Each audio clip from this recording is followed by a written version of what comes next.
ਤੁਸੀਂ ਮੈਡੀਸਨ ਦਾ ਜ਼ਿਕਰ ਕੀਤਾ ਸੀ, ਜਿਹੜੀ ਤੁਸੀਂ ਕਮੇਟੀ ਵੀ ਬਣਾਈ, ਉਹਦੇ ਬਾਰੇ ਵੀ ਥੋੜਾ ਜਿਹਾ ਜ਼ਰੂਰ ਡਿਸਕਸ। ਇਨਫੈਕਟ ਜਿਵੇਂ ਇੰਡਸਟਰੀ ਦਾ ਤੁਸੀਂ ਜ਼ਿਕਰ ਕੀਤਾ ਹੈ, ਦੇਖੋ ਇਹ ਬਹੁਤ ਵੱਡੀ ਪ੍ਰੋਬਲਮ ਹੈ, ਖਾਸ ਤੌਰ ਤੇ ਜਿਹੜੀਆਂ ਵੱਡੀਆਂ ਬਿਮਾਰੀਆਂ ਹੈ, ਜਿਵੇਂ ਕਿਸੇ ਦੇ ਘਰ ਰੱਬ ਨਾ ਕਰੇ ਐਵੇਂ ਹੋਵੇ, ਪਰ ਬਹੁਤ ਲੋਕ ਐਸੇ ਹੈ ਜਿਹੜੇ ਕੈਂਸਰ ਤੋਂ ਪੀੜਤ ਆ, ਉਹਨਾਂ ਦੇ ਪਰਿਵਾਰਕ ਮੈਂਬਰ ਕੈਂਸਰ ਤੋਂ ਪੀੜਤ ਹੈ।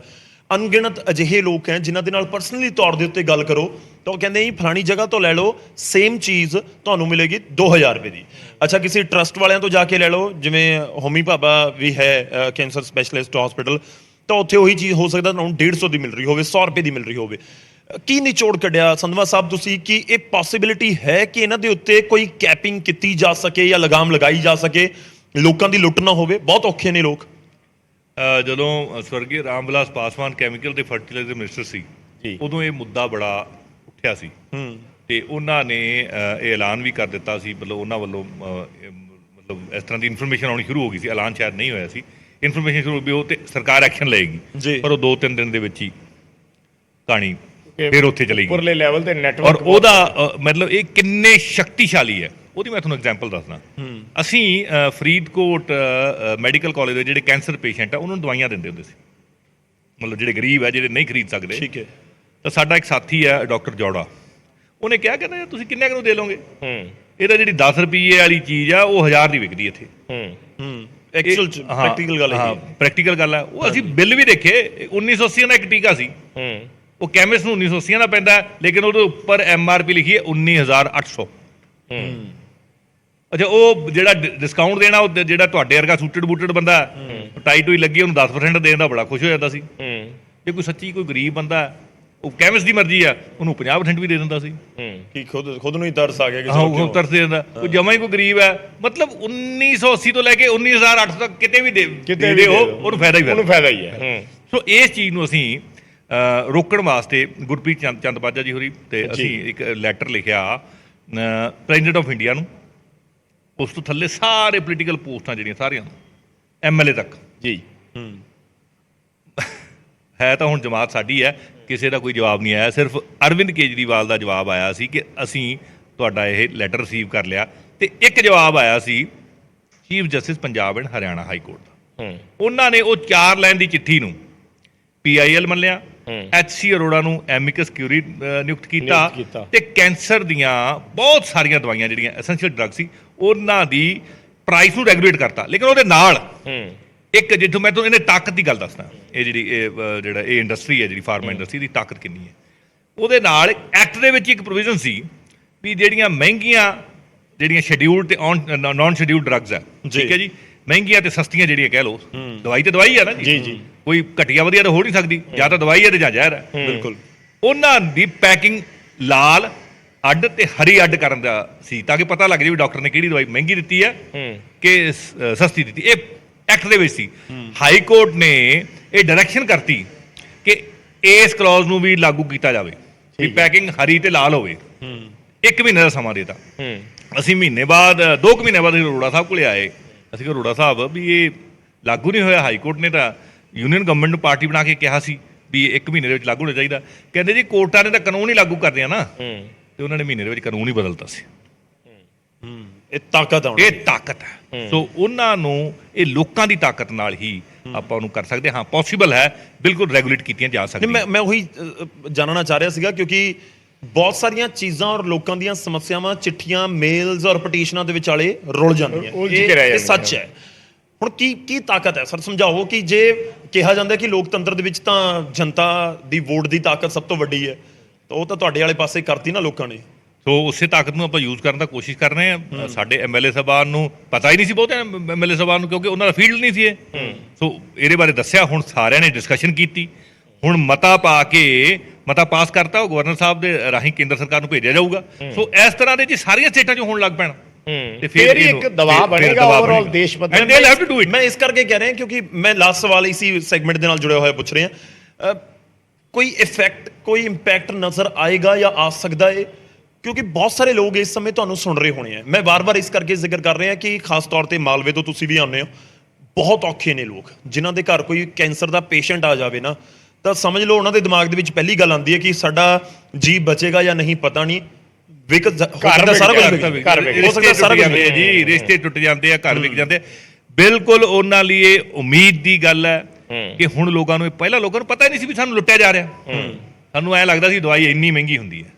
ਹੁਣ ਕਮ ਸੇ ਕਮ ਸਾਨੂੰ ਪੰਜਾਬੀਆਂ ਨੂੰ, ਸਾਡੇ ਦੇਸ਼ ਦੇ ਲੋਕਾਂ ਨੂੰ ਇਹ ਪਤਾ ਤਾਂ ਲੱਗ ਗਿਆ ਨਾ ਵੀ ਸਾਨੂੰ ਲੁੱਟਿਆ ਜਾ ਰਿਹਾ। ਜਦੋਂ ਸਾਨੂੰ ਪਤਾ ਲੱਗ ਜਾਏ ਫਿਰ ਅਸੀਂ ਆਪਦੇ ਬੂਹੇ ਕੁੰਡੇ ਲਾ ਲੈਂਦੇ ਹਾਂ। ਚਲੋ ਕੁੱਲ ਮਿਲਾ ਕੇ ਤੁਹਾਡੀ ਗੱਲ ਤੋਂ ਇੱਕ ਇਹ ਵੀ ਗੱਲ ਸਮਝ ਆ ਰਹੀ ਹੈ ਕਿ ਜੇ ਅਗਲੀ ਵਾਰ ਕੋਈ ਖਰੀਦਣ ਜਾ ਰਿਹਾ ਹੈ ਕਿਸੇ ਨੇ 20,000 ਦੀ ਚੀਜ਼ ਤਾਂ ਉਹ ਨੈਗੋਸ਼ੀਏਟ ਕਰ ਲਵੇ, ਨੈਗੋਸ਼ੀਏਟ ਕਰ ਲਈਏ, ਹਾਂ, ਕਿ ਬਾਰਗੇਨਿੰਗ ਕਰ ਲਵੇ। ਹੋ ਸਕਦਾ ਕਿ ਤੁਹਾਨੂੰ 2500 ਦੀ ਕਿੰਨੇ ਵੱਜ ਜਾਣ ਮੌਕੇ ਤੇ ਖੜੇ। ਹਾਂ, ਇਹ ਬਹੁਤ ਇੰਪੋਰਟੈਂਟ ਹੈ, ਲੋਕਾਂ ਨੂੰ ਪਤਾ ਹੋਣਾ ਚਾਹੀਦਾ। ਪੁੱਛਦੇ ਨਹੀਂ ਦਵਾਈ ਲੈ ਕੇ ਕਿੰਨੇ ਪੈਸੇ ਦੇ ਕੇ ਆਏ। ਇਸ ਤਰ੍ਹਾਂ ਦਾ ਹੈ, ਕਈ ਵਾਰੀ ਡਾਕਟਰ ਨੂੰ ਪੁੱਛਦਾ ਜਿਹੜਾ MR ਹੈ ਵੀ MRP ਕਿੰਨੀ ਲਿਖਦੀ ਹੈ ਜੀ। ਮਤਲਬ ਕਾਨੂੰਨ ਉਹਨਾਂ ਨੂੰ ਖੁੱਲ੍ਹ ਦਿੰਦਾ ਹੈ। MRP ਉਹ 40 ਰੁਪਏ ਵੀ ਲਿਖ ਸਕਦਾ ਤੇ 40,000 ਵੀ ਲਿਖ ਸਕਦਾ। 1000 ਵੀ ਲਿਖ ਸਕਦਾ। ਔਰ ਇਹ ਲੋਕਾਂ ਦੀ ਲੁੱਟ ਹੈ। ਇਹ ਲੋਕਾਂ ਦੀ। ਚਲੋ ਮੈਂ ਨਾ ਲੋਕਾਂ ਦੀ ਨਹੀਂ, ਮਰੀਜ਼ਾਂ ਦੀ, ਮਰੀਜ਼ਾਂ ਦੀ। ਉਸ ਤੋਂ ਵੀ ਅਗਲੀ ਗੱਲ ਹੈ, ਮਰੀਜ਼ ਜਿਹੜਾ ਦਇਆ ਦਾ ਪਾਤਰ ਬਿਮਾਰ ਹੈ, ਬੰਦਾ ਜਿਹੜਾ ਬਿਮਾਰ ਬੰਦਾ, ਉਹਦੀ ਲੁੱਟ ਹੈ। ਚਲੋ ਮੈਂ ਅਗਲੀ ਚੀਜ਼ ਵੱਲ ਰੁਖ ਕਰਦਾ ਹਾਂ। ਰਾਜਪਾਲ ਤੇ ਸਰਕਾਰ ਦੇ ਰਿਲੇਸ਼ਨਸ ਦਾ ਵਿਧਾਨ ਸਭਾ ਦੀ ਕਾਰਵਾਈ ਤੇ ਕੀ ਅਸਰ ਦੇਖਦੇ ਹੋ? ਦੇਖੋ, ਮੈਂ ਤਾਂ ਇਹ ਕਹਿਣਾ ਵੀ ਮਾਨਯੋਗ ਰਾਜਪਾਲ ਸਾਹਿਬ ਤੇ ਸਰਕਾਰ ਦੇ ਰਿਲੇਸ਼ਨ ਜਿੰਨੇ ਵੱਧ ਤੋਂ ਵੱਧ ਮਿੱਠੇ ਹੋਣ ਉਹਨਾਂ ਚੰਗਾ। ਰਿਲੇਸ਼ਨ ਕਿਤੇ ਵੀ ਕੜਵਾਹਟ ਆਉਂਦੀ ਉਹਦਾ ਜਨਰਲੀ ਮਾੜਾ ਪ੍ਰਭਾਵ ਪੈਂਦਾ ਹੁੰਦਾ, ਲੇਕਿਨ ਹੁਣ ਠੀਕ ਹੈ। ਹਾਂ, ਠੀਕ ਹੋ ਜਾਏਗਾ, ਬਿਲਕੁਲ ਠੀਕ। ਉਮੀਦ ਕਰੀਏ ਠੀਕ ਹੈ। ਨਹੀਂ, ਬਿਲਕੁਲ ਠੀਕ ਹੈ, ਠੀਕ ਹੈ। ਅੱਛਾ, ਜਿਹੜਾ ਵਿਧਾਨ ਸਭਾ ਦਾ ਇਜਲਾਸ ਰੋਕਿਆ ਗਿਆ, ਇੱਕ ਦਿਨੀ ਵਿਸ਼ੇਸ਼ ਇਜਲਾਸ ਸੀ, ਤੁਹਾਨੂੰ ਲੱਗਦਾ ਕਿ ਕੋਈ ਸਹੀ ਕਦਮ ਸੀ ਜਾਂ ਉਸ ਦੇ ਉੱਪਰ ਵੀ ਕੋਈ ਕੁਐਸਚਨ ਮਾਰਕ ਹੈ? ਦੇਖੋ, ਇੱਕ ਇਹ ਵੀ ਲਗਾਤਾਰ CM ਸਾਹਿਬ ਨੇ ਜ਼ਿਕਰ ਕੀਤਾ ਕਿ ਇਲੈਕਟਿਡ ਔਰ ਸਿਲੈਕਟਿਡ ਲੋਕਾਂ ਨੂੰ ਫਰਕ ਦੇਖਣਾ ਹੋਏਗਾ। ਤਾਂ ਕਿ ਉਹ ਜੋ ਕੁਝ ਵੀ ਹੋਇਆ, ਇੱਕ ਦਿਨ ਦਾ ਸੈਸ਼ਨ ਕੈਂਸਲ ਹੋਇਆ, ਉਹਨੂੰ ਵਿਧਾਨ ਸਭਾ ਦੇ ਸਪੀਕਰ ਕਿਵੇਂ ਦੇਖਦੇ? ਦੇਖੋ, ਬਤੌਰ ਵਿਧਾਨ ਸਭਾ ਦੇ ਸਪੀਕਰ ਮੇਰੀ ਨਾ ਸੀਮਾਵਾਂ ਹੈ। ਕਹਿੰਦੇ ਕੁਝ ਕਿਹਾ ਤਾਂ ਹਨੇਰਾ ਜਰੇਗਾ ਕਿਵੇਂ। ਚੁੱਪ ਰਿਹਾ ਤਾਂ ਸਮਾਧਾਨ ਕੀ ਕਹਿਣਗੇ। ਡਿਪਲੋਮੈਟਿਕ ਜਵਾਬ। ਨਹੀਂ, ਸਦਮਾ ਸਾਹਿਬ ਜਾਣਦੇ ਆ ਕਿ ਇੱਥੇ ਇਹ ਨਹੀਂ ਕਿਹਾ ਜਾਣਾ ਕਿ ਇਹ ਚੀਜ਼ਾਂ ਰਿਕਾਰਡ ਨਾ ਕੀਤੀਆਂ ਜਾਣ। ਇੱਥੇ ਸਾਰਾ ਕੁਝ ਰਿਕਾਰਡ ਜਨਤਾ ਦੀ ਕਚਹਿਰੀ। ਜੋ ਤੁਸੀਂ ਕਹਿ ਰਹੇ ਹੋ ਵੀ ਹੁਣ ਤੇ ਸੁਧਰ ਰਿਹਾ ਹੈ, ਤੇ ਫਿਰ ਦੁਬਾਰਾ ਨਾ ਬੰਦਾ ਸੋਚਦਾ ਕੋਈ ਪੰਗਾ ਪਾ ਲਈਏ। ਨਹੀਂ, ਆਪਾਂ ਚੰਗਾ ਦੇਖੀਏ ਜੀ, ਸਭ ਕੁਝ ਚੰਗਾ ਹੋ ਜਾਊਗਾ। ਇਹ ਆਪਣੀ ਨਜ਼ਰ ਤੇ ਵੀ ਹੈ ਨਾ ਜੀ, ਸਭ ਕੁਝ ਚੰਗਾ ਹੋ ਜਾਏਗਾ। ਤੇ ਕੋਟਕਪੁਰਾ ਦੇ ਲੋਕ ਵੀ ਤੁਹਾਡੇ ਤੋਂ ਬੜੀਆਂ ਉਮੀਦਾਂ ਲਾ ਕੇ ਰੱਖਦੇ ਹੋਣੇ ਆ। ਬਹੁਤ ਉਮੀਦਾਂ ਜੀ। ਉਹਨਾਂ ਦੀਆਂ ਗੱਲਾਂ ਵਿਧਾਨ ਸਭਾ 'ਚ ਕਿਵੇਂ ਪਹੁੰਚਾਉਂਦੇ ਆ ਫਿਰ? ਉਹ ਫਿਰ ਬਾਕੀ ਤੇ ਸਵਾਲ ਲਾ ਲੈਂਦੇ ਆ, 0 ਆਵਰ ਮਿਲ ਜਾਂਦਾ, ਤੁਹਾਨੂੰ ਤੇ ਕੁਝ ਵੀ ਨਹੀਂ ਮਿਲਦਾ। ਤੁਸੀਂ ਦੇਖਿਆ ਹੀ ਹੋਣਾ ਜੀ, ਮੈਂ ਢੰਗ ਦੇ ਨਾਲ ਕਹਿ ਦਿੰਦਾ ਇਹਨਾਂ ਦੀ ਸੜਕ ਮੰਨ ਗਿਆ ਤਾਂ ਮੇਰੀ ਸੜਕ ਵੀ ਬਣਾ ਦਿਓ ਜੀ। ਵੈਸੇ ਕੋਟਕਪੁਰਾ ਦੇ ਲੋਕਾਂ ਦੀਆਂ ਅਰਦਾਸਾਂ ਕਰਕੇ ਗੁਰੂ ਪਾਤਸ਼ਾਹ ਨੇ ਤਾਕਤ ਵੀ ਦੇਤੀ ਆ ਵੀ ਜਿਹੜੇ ਗੱਲ ਲਈ ਮਾਨਯੋਗ ਮੈਂਬਰ ਸਾਹਿਬਾਨਾਂ ਨੂੰ ਸਵਾਲ ਲਾਉਣੇ ਪੈਂਦੇ ਆ, ਆਪਾਂ ਬੁਲਾ ਕੇ ਪੁੱਛ ਲਈਦਾ ਮੰਤਰੀ। ਕਿਸੇ ਵੀ ਅਫਸਰ ਨੂੰ ਬੁਲਾ ਸਕਦਾ ਸਪੀਕਰ। ਸਵਾਲ ਹੀ ਆ ਜਾਂਦਾ, ਜੇ ਮੁੱਦਾ ਤੁਹਾਡੇ ਧਿਆਨ 'ਚ ਹੋਵੇ ਤਾਂ ਤੁਸੀਂ ਰਿਲੇਟ ਕਰਕੇ ਕਹਿ ਸਕਦੇ ਹੋ। ਪਹਿਲਾਂ ਵੀ ਕਈ ਵਾਰੀ ਸਪੀਕਰ ਸਾਹਿਬ ਨੇ ਕਿਹਾ, ਜਿਹੜੇ ਪਿਛਲੀਆਂ ਸਰਕਾਰਾਂ 'ਚ ਵੀ ਮੇਰੇ ਹਲਕੇ 'ਚ ਵੀ ਆਹ 2 ਸੜਕਾਂ ਨਹੀਂ ਬਣੀਆਂ ਜੀ, ਉਹਦਾ ਵੀ ਭਰੋਸਾ ਦੇ ਦਿਓ। ਉੱਤੇ ਤਾਂ ਫਿਰ ਦੇਣਾ ਹੀ ਪੈਂਦਾ। ਤੇ ਇੱਕ ਮੈਂ ਹੋਰ ਜਾਣਨਾ ਚਾਹੁੰਦਾ ਕਿ ਵਿਧਾਨ ਸਭਾ ਦੇ ਅੰਦਰ ਇਸ ਵਾਰੀ ਯੰਗ ਬ੍ਰਿਗੇਡ ਬਹੁਤ ਹੈ, ਬਹੁਤ। ਤਾਂ ਫਿਰ ਜੋਸ਼ ਵੀ ਬੜਾ ਜ਼ਬਰਦਸਤ ਹੁੰਦਾ ਨਾ ਉਹਨਾਂ ਦੇ। ਪੂਰਾ ਜੋਸ਼। ਕਿਵੇਂ ਸੰਭਾਲਦੇ ਹੋ? ਮੈਂ ਪਿੱਛੇ ਜੇ ਸੁਣ ਰਿਹਾ ਸੀਗਾ, ਤੁਸੀਂ ਥੋੜਾ ਜਿਹਾ ਇੱਕ ਡਾਂਟਣ ਵਾਲਾ ਤੁਸੀਂ ਪਹਿਲਾਂ ਹੀ ਕਹਿ ਚੁੱਕੇ ਹੋ ਨਹੀਂ, ਪਰ ਤੁਹਾਡਾ ਤਲਖ ਅੰਦਾਜ਼ ਸੀਗਾ ਕਿ ਨਹੀਂ, ਇਹ ਨਹੀਂ ਹੋ ਸਕਦਾ, ਬੈਠ ਜਾਓ, ਸਿਟ ਡਾਊਨ, ਬੈਠ ਜਾਓ। ਮਤਲਬ ਵਿਧਾਨ ਸਭਾ ਦਾ ਜਿਹੜਾ ਮਿੰਟ ਕੀਮਤੀ ਹੈ। ਹਾਲਾਂਕਿ ਉਹ ਮਾਨਯੋਗ ਮੈਂਬਰ ਦਾ ਕਸੂਰ ਨਹੀਂ ਸੀ, ਕਸੂਰ ਸਾਡਾ ਸੀ, ਕਿਉਂਕਿ ਅਸੀਂ ਉਹਨੂੰ ਦੱਸ ਨਹੀਂ ਸਕੇ, ਉਹਨੂੰ ਟ੍ਰੇਨਿੰਗ ਨਹੀਂ ਦੇ ਸਕੇ। ਹੁਣ ਟ੍ਰੇਨਿੰਗ ਦੇਤੀ ਹੈ, ਅਗਰ ਹੁਣ ਉਸ ਤਰ੍ਹਾਂ ਦੀ ਗੱਲ ਹੁੰਦੀ ਹੈ ਤਾਂ ਫਿਰ ਉਹਨਾਂ ਦਾ ਕਸੂਰ ਹੋ ਸਕਦਾ। ਲੇਕਿਨ ਹੁਣ ਵਿਧਾਨ ਸਭਾ ਦਾ ਕੰਮ ਵੀ ਚਲਾਉਣਾ, ਸਾਰੇ ਜਿਹੜੀਆਂ ਕਾਰਵਾਈਆਂ ਉਹਨਾਂ ਨੂੰ ਮਿੱਥੇ ਸਮੇਂ ਦੇ ਵਿੱਚ ਪੂਰੀਆਂ ਕਰਨੀਆਂ, ਸੋ ਇਸ ਕਰਕੇ ਥੋੜਾ ਬਹੁਤਾ ਹੋ ਜਾਂਦਾ। ਵੈਸੇ ਜਿਹੜਾ ਯੰਗ ਬ੍ਰਿਗੇਡ ਹੈ, ਇਹਨਾਂ ਸ਼ੌਂਕ ਬੜਾ। ਮੈਨੂੰ ਖੁਦ ਆ ਕੇ ਕਹਿੰਦੇ ਵੀ ਆਪਾਂ ਹੋਰ ਮੀਟਿੰਗ ਕਰੀਏ ਜੀ, ਉਹ ਤਿਆਰੀ ਕਰੀਏ ਜੀ, ਤਿਆਰੀ ਕਰਕੇ ਲਿਆਉਂਦੇ ਆ, ਔਰ ਐਡੀ ਵਧੀਆ ਤਿਆਰੀ ਕੀਤੀ ਹੁੰਦੀ ਹੈ। ਮਤਲਬ ਮੈਂ ਦੇਖਦਾ ਵੀ ਡਿਬੇਟ ਦਾ ਮਿਆਰ ਹੈ ਉਹ ਵੱਧ ਰਿਹਾ।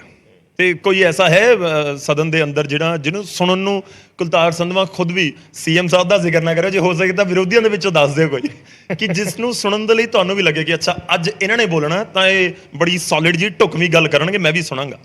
ਦੇਖੋ, ਸਰਦਾਰ ਪ੍ਰਤਾਪ ਸਿੰਘ ਬਾਜਵਾ ਬੜੇ ਵਧੀਆ ਤਰੀਕੇ ਨਾਲ ਗੱਲ ਰੱਖਦੇ ਆ। ਪ੍ਰਿੰਸੀਪਲ ਬੁੱਧਰਾਮ, ਉਹਨਾਂ ਵਰਗੀ ਗੱਲ ਮਤਲਬ ਬਾ ਦਲੀਲ ਬੜੇ ਠਰਮੇ ਦੇ ਨਾਲ ਬਹੁਤ ਵਧੀਆ ਤਰੀਕੇ ਨਾਲ ਰੱਖਦੇ ਆ। ਔਰ ਨਵਿਆਂ ਚੋਂ ਵੀ ਜਿਵੇਂ ਸੁਖਾਨੰਦ ਜੀ ਹੋ ਗਏ, ਤੁਸੀਂ ਜਮੀਲ ਉਰ ਰਹਿਮਾਨ, ਲਾਡੀ ਢੋਸ, ਮਤਲਬ ਮੈਂ ਜੇ ਨਾਂ ਲਵਾਂ ਤਾਂ ਇਹ ਸਾਰੀ ਫਿਰ ਮਤਲਬ ਲਗਭਗ ਸਾਰੇ ਹੀ ਵਧੀਆ ਬੋਲਦੇ। ਮੈਂ ਵੇਖਿਆ ਨਹੀਂ ਵੀ ਕੋਈ ਵੀ ਮਾਣਯੋਗ ਮੈਂਬਰ ਸਾਡਾ ਜਿਹੜਾ ਆਪਦੀ ਗੱਲ ਨੂੰ ਪ੍ਰੋਪਰਲੀ ਕਹਿ ਨਾ ਸਕਿਆ ਹੋਵੇ, ਇਸ ਤਰ੍ਹਾਂ ਦਾ ਕੋਈ ਹੋਊ। ਸਾਰੇ ਪੁਆਇੰਟਡ ਗੱਲ ਕਰਦੇ ਆ ਪੂਰੀ ਕ੍ਰਿਸਪ। ਤੇ ਕੋਈ ਐਸਾ ਵੀ ਹੈਗਾ ਜਦੋਂ ਬੋਲਣ ਲੱਗੇ ਤੁਸੀਂ ਕਹੋ ਕਿ ਚਲੋ ਫਟਾਫਟ ਖਤਮ ਹੋਵੇ? ਹੁਣ ਮੈਨੂੰ ਲੱਗਦਾ ਤੁਸੀਂ ਨਾਮ ਲੈਣਾ ਨਹੀਂ। ਨਾਮ ਨਹੀਂ ਲੈਣਗੇ। ਨਹੀਂ ਐਸੇ ਸਾਰੇ ਠੀਕ ਨੇ, ਸਾਰੇ ਠੀਕ ਨੇ। ਚਲੋ